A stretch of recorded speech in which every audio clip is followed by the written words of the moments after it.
Good morning friends, welcome back. आज हम जो टॉपिक डिस्कस करने जा रहे हैं वो मेरे पिछले वीडियो से कनेक्टेड है। मनी के इस चैप्टर में अभी तक जो हमने डिस्कस किया वो मनी का origin, meaning, growth stages, features and money के फंक्शंस, ये अभी तक हम डिस्कस कर चुके हैं। आज मनी से रिलेटेड कुछ कॉन्सेप्ट्स, मनी के हम डिफरेंट टाइप्स पढ़ेंगे एंड सप्लाई ऑफ मनी का टॉपिक हम यहां पे डिस्कस करने जा रहे हैं। जैसा कि यहां पे आपके सामने लिखा है कॉन्सेप्ट्स ऑफ मनी। दो कॉन्सेप्ट्स मनी के हैं हमारे पास, एक मनी वैल्यू ऑफ मनी, एक है कमोडिटी वैल्यू ऑफ मनी। क्या है ये money value of money, commodity value of money? अब देखिए, अगर मैं आपको 10 रुपीस का कॉइन देता हूं, 10 रुपीस का कॉइन अगर आप मार्केट में लेके जाएंगे तो कितने का सामान परचेज कर पाएंगे? यस, एग्जैक्टली 10 रुपीस का।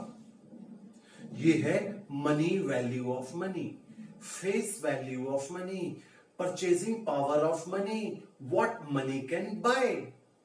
मनी वैल्यू ऑफ मनी बताती है कि मनी कितने रुपए का सामान परचेज कर सकती है, कितनी उसकी फेस वैल्यू है, मार्केट में कितने रुपए, कितने वैल्यू की वो कमोडिटी परचेज कर पाएगी। This is money value of money. अच्छा, अब वो जो कॉइन है उसको हम लेते हैं, हैमर मार के उसको डैमेज कर देते हैं। उसके ऊपर क्या लिखा था अब हमें नहीं दिख रहा। इस कॉइन को मार्केट में लेके जाइए सामान परचेज करने के लिए, कितने का सामान आएगा? कुछ नहीं खरीद पाएंगे आप। उस कॉइन ने अपनी वैल्यू लूज कर दी है, वो इस टाइम सिर्फ मेटल है, तो उस मेटल की क्या वैल्यू है? ना के बराबर, कुछ नहीं आएगा। मे बी ऐसे 100, 200, 300, 400 कॉइन आपको ब्रेक करने पड़ेंगे, डैमेज करने पड़ेंगे। जब उसका वेट 1 kg हो जाएगा, स्क्रैप वाले को बेच दीजिए, 20 रुपए मिल जाएंगे आपको। सिंगल मेटल कॉइन के मेटल की वैल्यू नेग्लिजिबल। ठीक इसी तरह 500 के नोट के ऊपर से अगर इंक हट जाए तो वो सिर्फ पेपर बन जाता है और उस पेपर की value negligible. Commodity value of money कहती है कि मेटल की क्या वैल्यू है, पेपर की क्या वैल्यू है, जिस पेपर से या जिस मेटल से करेंसी बनी हुई है। मनी वैल्यू ऑफ मनी क्या कहती है? Purchasing power of money, what money can buy, face value, commodity value, value of metal, value of paper of which currency is made of. समझे आप?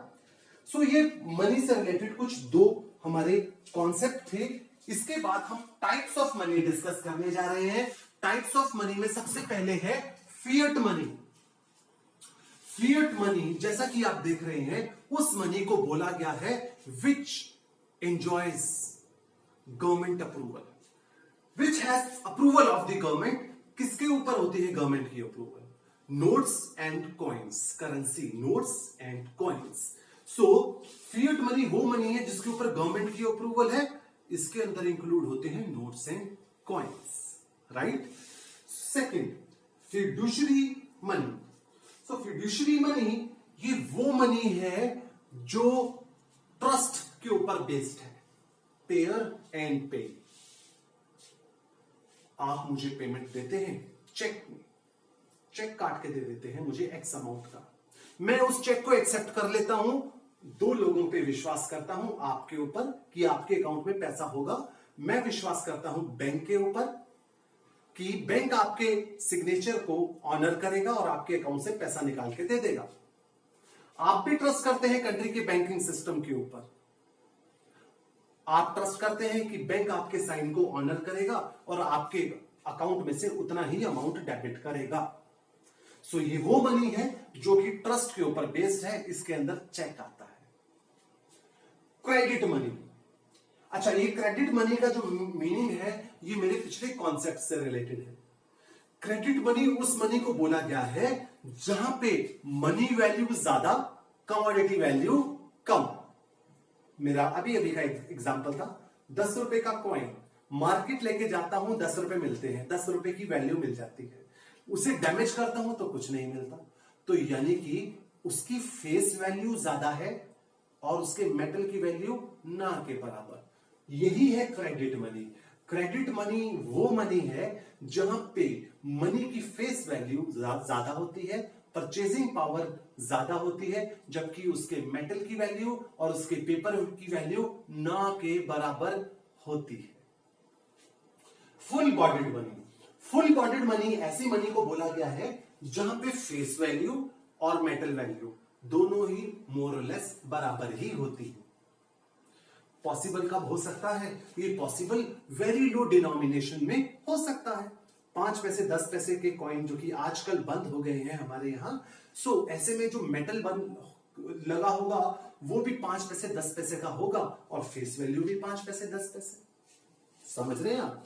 सो क्रेडिट मनी में face value ज्यादा होती है, commodity value कम होती है, और फुल बॉडीड मनी में फेस वैल्यू और कमोडिटी वैल्यू बराबर ही होती है।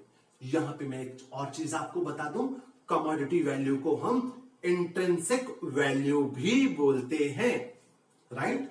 सो ये हुए हमारे 4 डिफरेंट टाइप्स ऑफ मनी। इसके बाद हम मूव करते हैं next type, near money. Near money क्या है?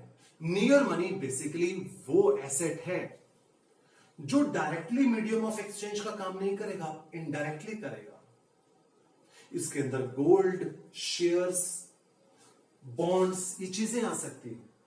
क्योंकि अगर मान लीजिए मैं किसी डिपार्टमेंटल स्टोर में जाता हूं गोल्ड को लेकर 10,000 का सामान परचेज करता हूं, उनको गोल्ड कॉइन दे देता हूं जो कि 40,000 का है कॉइन, और उनको कहता हूं ये लो गोल्ड कॉइन और 30,000 रुपया मुझे रिटर्न कर दो। वो इसे एक्सेप्ट नहीं करेंगे क्योंकि ये कॉमन मीडियम ऑफ एक्सचेंज नहीं है, पैसा है कॉमन मीडियम ऑफ एक्सचेंज।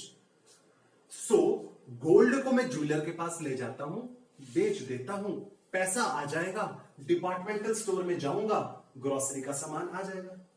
सो कहने का मतलब गोल्ड ने मेरी हेल्प तो करी ग्रोसरी खरीदने में, लेकिन डायरेक्टली नहीं, indirectly I had to convert it into cash first, right? So this near money is an asset which does not directly act as medium of exchange. It has to be converted into cash first before it acts as medium of exchange. High powered money, again ये fiat money जैसी ही है, वो money which is issued by government. Again इसके अंदर notes and coins आते हैं। So हमारे पास 6 different types of money हुए। fiat money issued by government, notes and coins, fiduciary money, cheque आता है, ट्रस्ट के ऊपर बेस्ड है, क्रेडिट मनी, कमोडिटी वैल्यू कम होती है, फेस वैल्यू ज्यादा होती है। Full bodied money, commodity value और फेस वैल्यू दोनों बराबर है। नियर मनी एक ऐसा एसेट जो डायरेक्टली मीडियम ऑफ एक्सचेंज का काम ना करे। High powered money, money issued by government, right? आगे बढ़ते हैं हम। आगे हमारे पास डिफरेंस है, difference between money and near money. आप स्लाइड के अंदर देख रहे हैं, बहुत ही आसान मीनिंग। ये एक ऐसा एसेट है जो डायरेक्टली मीडियम ऑफ एक्सचेंज का काम करेगा, ये डायरेक्टली मीडियम ऑफ एक्सचेंज का काम। Near money directly medium of exchange का काम नहीं करता। मनी की लिक्विडिटी, मनी तो 100% लिक्विड है क्योंकि मनी तो कैश ही है, लिक्विडिटी मतलब कैश, मनी तो खुद ही कैश है।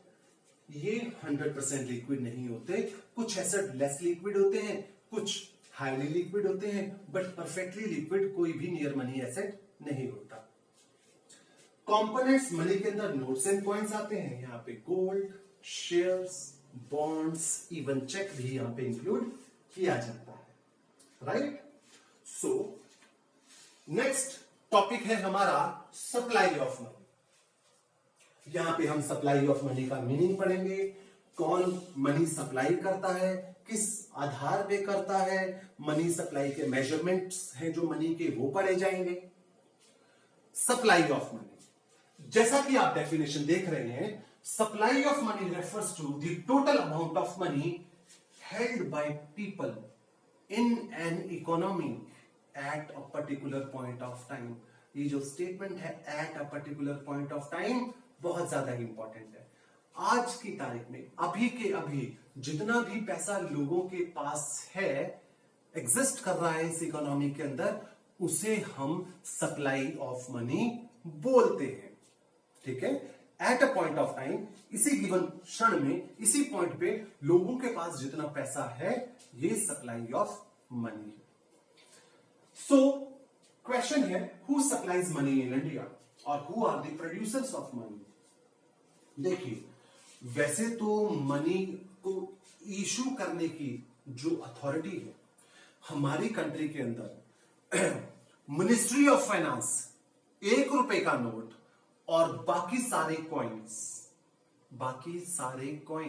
1 रुपए का नोट एंड बाकी सारे कॉइन इशू करती है मिनिस्ट्री ऑफ फाइनेंस। जबकि 2 रुपए के नोट से लेके बाकी जितने भी डिनोमिनेशंस हैं, ये इशू प्रिंट करती है हमारी RBI, central bank of India. Repeat कर रहा हूं, 1 rupee note and all coins are issued by Ministry of Finance. All other notes starting from ₹2 are issued by Reserve Bank of India. हाल की घड़ी में RBI जो इशू कर रहा है 10, 20, 50, 100, 200, 500, 2000 के नोट्स इशू कर रहा है, लेकिन आरबीआई के पास 10,000 तक के नोट को इशू करने की अथॉरिटी है। एंड मिनिस्ट्री ऑफ फाइनेंस के पास 1000 तक का कॉइन इशू करने की अथॉरिटी है। इशू मैक्सिमम 10 रुपए तक का कॉइन होता है, वो एक अलग बात है, बट अथॉरिटी की बात करें तो 1000 तक का कॉइन इशू हो सकता है। मैक्सिमम नोट आरबीआई 2000 का इशू करती है, वो एक अलग बात है, बट अथॉरिटी 10,000 तक का नोट इशू करने की है आरबीआई के पास। आप उसके बाद यहां पे देखें तो मैंने यहां पे लिखा है कि कमर्शियल बैंक्स को भी प्रोड्यूसर्स ऑफ मनी की कैटेगरी में रखा गया। क्यों? कमर्शियल बैंक तो नोट नहीं इशू करते। क्यों? कमर्शियल बैंक तो कॉइन्स नहीं इशू करते, फिर ये प्रोड्यूसर्स ऑफ मनी कैसे हो गए?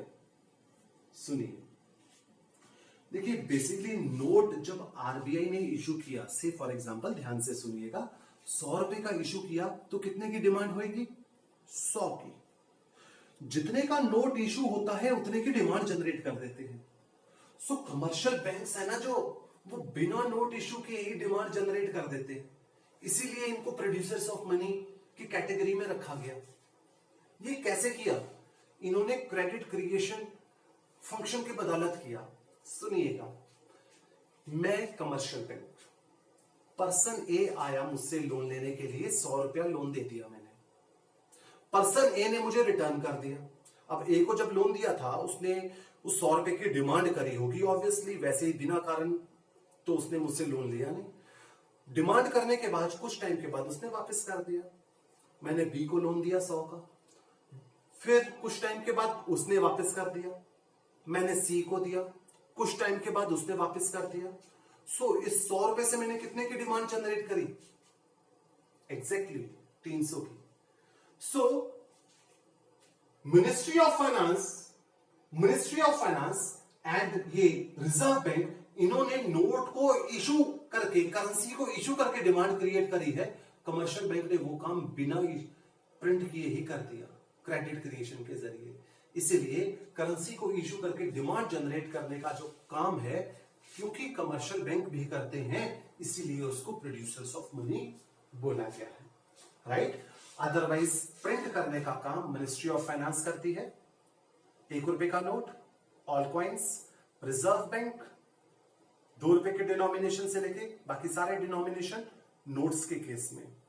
Still commercial bank is known as producer of money, reason being, ये जो कमर्शियल बैंक है, by way of credit creation, it generates demand in the economy, right. So next हमारा एक क्वेश्चन है, which system is followed by Reserve Bank of India in case of India to print currency? Central bank किस method को follow करता है? देखो, बचपन में सभी के मन में एक ख्याल आता है कि जब हमारी सरकार के पास नोट छापने की मशीन है, तो ऐसा क्यों नहीं कि नोट छापी जाओ और अमीर हो जाओ। ऐसा नहीं होता। 2 तरह की प्रॉब्लम है, एक तो लीगल कॉन्स्ट्रेंट है, एक इकोनॉमिक कॉन्स्ट्रेंट है। इकोनॉमिक कॉन्स्ट्रेंट तो कहता है, सुनिएगा, अगर इसी तरीके से नोट छापते गए तो क्या होगा? तो इकोनॉमी में सप्लाई ऑफ मनी बहुत ज्यादा बढ़ जाएगी, लोगों के पास पैसा ज्यादा आ जाएगा, डिमांड ज्यादा आ जाएगी। डिमांड ज्यादा होने से इकोनॉमी में इन्फ्लेशन पैदा हो जाएगी, महंगाई हो जाएगी। इसीलिए आंखें बंद करके नोट छापने नहीं है। दूसरा लीगल कॉन्स्टेंट है। लीगल कॉन्स्टेंट कहता है कि रिजर्व बैंक को मिनिमम रिजर्व सिस्टम फॉलो करना है, MRS, मिनिमम रिजर्व सिस्टम के तहत ही नोट छापे जा सकते हैं। इस मिनिमम रिजर्व सिस्टम के तहत आरबीआई के पास 200 करोड़ रुपए के रिजर्व होने चाहिए। इस 200 करोड़ में 115 करोड़ का गोल्ड होना चाहिए और 85 करोड़ की फॉरेन करेंसी होनी चाहिए। अगर इतना होगा तो नोट छपेंगे, नहीं होगा तो नोट नहीं छपेंगे। सो एक इकोनॉमिक कांस्टेंट है, इन्फ्लेशन को ध्यान में रखना है। एक लीगल कांस्टेंट है MRS, minimum reserve system. Minimum reserve system को ध्यान में रखना है। मिनिमम रिजर्व सिस्टम के तहत आरबीआई के पास 200 करोड़ रुपए का रिजर्व होना चाहिए, जिसमें से 115 करोड़ का गोल्ड और 85 करोड़ की फॉरेन करेंसी होनी चाहिए। तभी नए नोट छापे जा सकते हैं। हम आगे चलते हैं। Measurement of money. दोस्तों, मेजरमेंट ऑफ मनी के इस कॉन्सेप्ट में हम डिस्कस करेंगे कि आरबीआई ने टाइम टू टाइम मनी के अंदर क्या क्या इंस्ट्रूमेंट्स इंक्लूड होते हैं, ये टाइम टू टाइम उसने डिफाइन किया है। हमारे पास आरबीआई के 4 डिफरेंट मेजरमेंट हैं, M1, M2, M3, M4। RBI ने टाइम टू टाइम अपनी डेफिनेशन के अंदर, टाइम टू टाइम अपने मेजरमेंट के अंदर चेंजेस इंट्रोड्यूस करे हैं। ये क्या है, इसको हम पढ़ते हैं। इनिशियली सबसे पहले आरबीआई ने M1 को एक्सप्लेन किया। लॉन्ग टाइम बैक आरबीआई की इनिशियल डेफिनेशन मनी को लेके जो थी वो उसने M1 से एक्सप्रेस करी। इसके मुताबिक, आरबीआई के मुताबिक, सप्लाई ऑफ मनी M1 के अंदर C, DD, OD आता है। C करेंसी है, नोट्स एंड कॉइन्स जो लोगों के पास है, ये मैंने लिखा हुआ है नीचे।